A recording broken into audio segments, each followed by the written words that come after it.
welcome back to Polymer Clay Modifications to Vinyl Doll Kits. In the first video, I introduced Scarlet and Scarlet, both of which needed some polymer clay modifications so that they look more like the real baby that they're meant to represent. We already got Scarlet without an E all set and ready to go with her new teeth. They're looking super cute. And she's actually on her way to Australia as we speak. And now we can turn our attention back to Scarlet with an E, where we've made some fairly complex modifications to the eyes. So with the first Scarlet, we were only adding the teeth, and the teeth are both opaque objects and they kind of are, you know, individual pieces of the doll. They don't have to blend to the surrounding areas. The opposite is true with the clay lips. So we actually modified the eyes pretty substantially to smooth out her face a bit. And now we have an area that needs to blend to the rest of the doll kit. As you can see, the clay is a lot darker than the vinyl.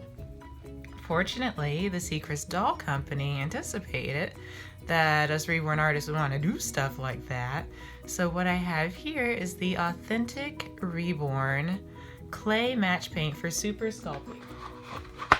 This is what the clay looks like. The paint is meant to match the clay, and they actually have a few different brands available, and I just happen to like the Super Sculpey and I have a lot of it, so that is the match paint we're going to use today. Authentic Reborn is very different from the Genesis paints in that you're not supposed to thin it. So it's already got some kind of medium in it to make it smoothable, so all we need to do is spread it out and apply it directly to the doll. Thanks to Jenny's Creations, I now have this super awesome glass palette. I'm so excited. I don't have to use my plate anymore. So we're gonna use this lovely palette to spread out our paint and apply it to our doll. So I'm going to use a smooth cosmetic wedge for the application. I always rip off the corners because I don't like seeing those straight lines. I apply a glob to my palette.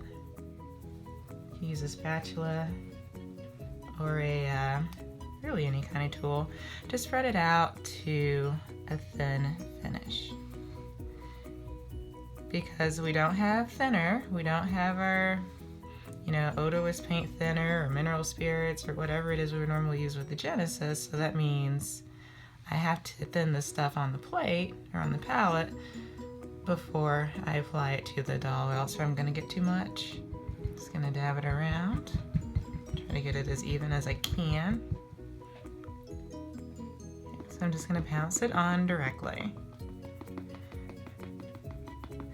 And it takes me a long time to get this stuff on because it is so thick.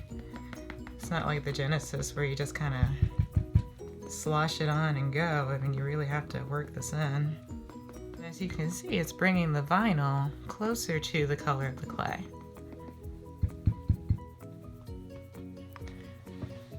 So I just finished my first coat on the head. I feel like I've been pouncing for hours. This stuff is really difficult to apply.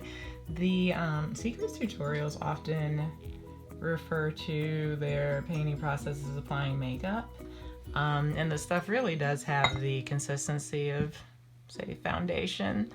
So it's really hard to put it on evenly. This is not as even as I would like for it to be, but I find the more I pounce it, the more I'm either wiping it off or adding lint and dust to it. So we're gonna work this in layers.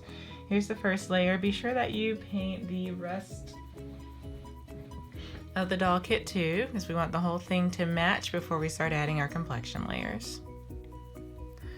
All right, and we're back. So the first coat of the clay match paint has cured, and now I'm adding my second coat. I went ahead and made my own version of the paint. So this is the diluted paint. It's still thick, but it's movable. Just a little bit of Bob Ross paint thinner in there compared to, say, this stuff, which is very, very hard to smear.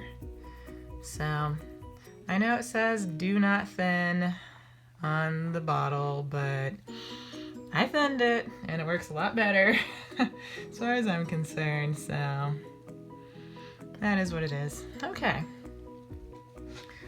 So I'm finding I've already done the second coat on the right hand, and now I'm applying that to the left hand.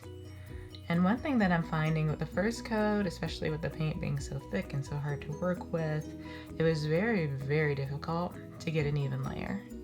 And what I'm finding in my second coat is that it is going on a lot more smoothly, and I am able to cover up those patchy spots where it wasn't looking even to me. So definitely this is something you want to work in layers until you get a nice, even, and consistent color everywhere.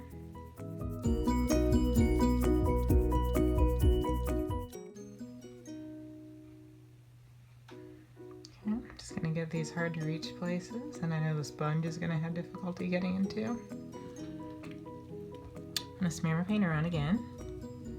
So you still want it to go on evenly. I'm using a little bit smaller and a little bit softer sponge this time, which also seems to help.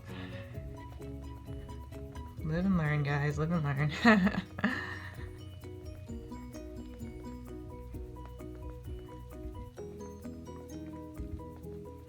Oh, this is so much better than the first coat. The first coat was really wearing me out. With this, I can get a little bit of a rhythm going.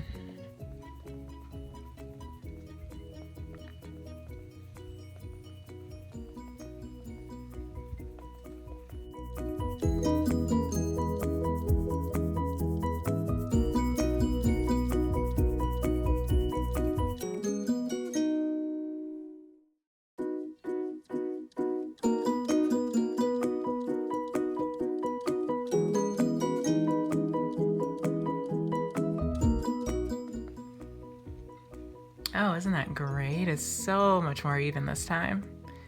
And it looks just like clay. I also like that you get a little bit of a texture. I don't know if you can quite see the sheen there. Very, very nice stuff. So we're going to keep applying this until everything's the same color. Okay, so we're starting to close up that color differential between the vinyl and the clay. So this is second coat.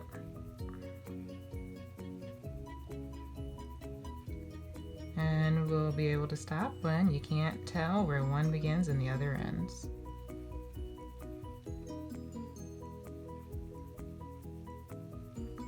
I am painting on top of the clay as well.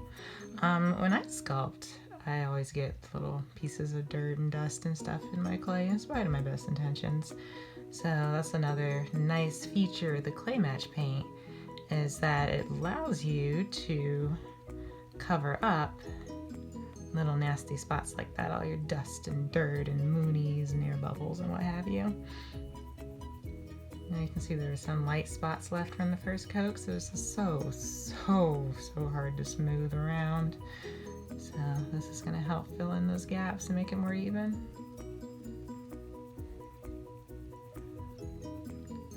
There's also spots where the paint started to come off, so the more I tried to pounce it on, I was just wiping away what was already there. So that's just why I gave up and decided that I'd be able to fill that in future coats. So I don't know how many coats I'm going to need all together, but we're just going to keep going until it looks right.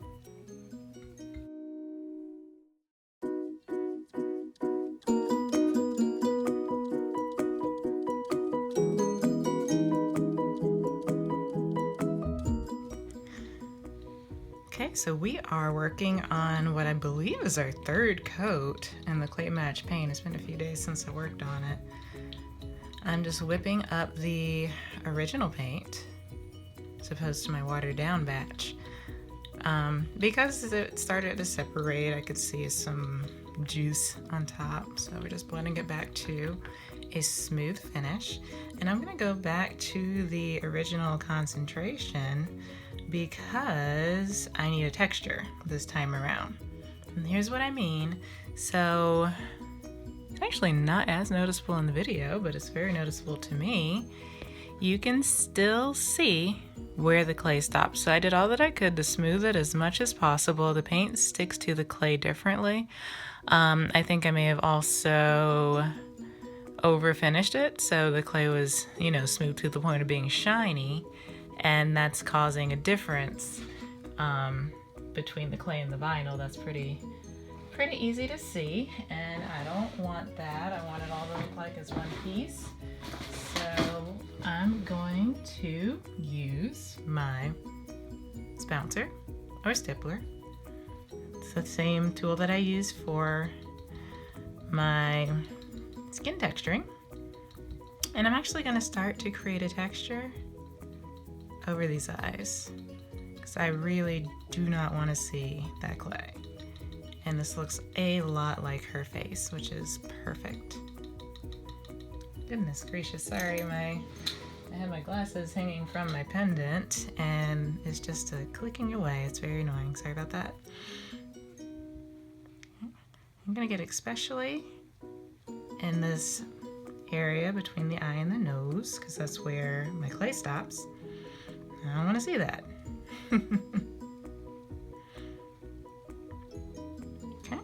So that is the nice thing about this clay match stuff, is that it does really good texturing because it is so thick. Sorry. So thick. So those clay lines are gone. And I've got a nice, beautiful skin texture on the baby's face. And I want to get this all over the rest of her face too, and actually her whole head, because she's not going to have hair.